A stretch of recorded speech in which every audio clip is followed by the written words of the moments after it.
Топ 3 факта за еврото. Еврото – валута без държава, но със световна сила. Еврото няма едно правителство зад себе си, а цял съюз от държави с различни икономики. Въпреки това е втората по сила и влияние валута в света, веднага след щатския долар, и се използва като резервна валута от централни банки по целия свят. Банкноти без реални места. Мостовете и прозорците върху евробанкнотите не съществуват. Те са измислени, за да не се отличава нито една държава.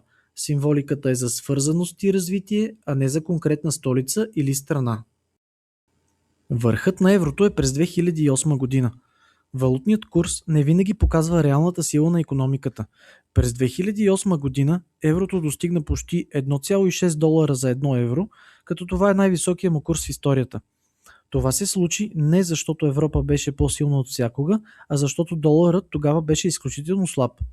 Дори когато еврото пада спрямо долара, вътрешната му покупателна способност зависи от инфлацията и политиката на Европейската централна банка, а не само от валутния пазар.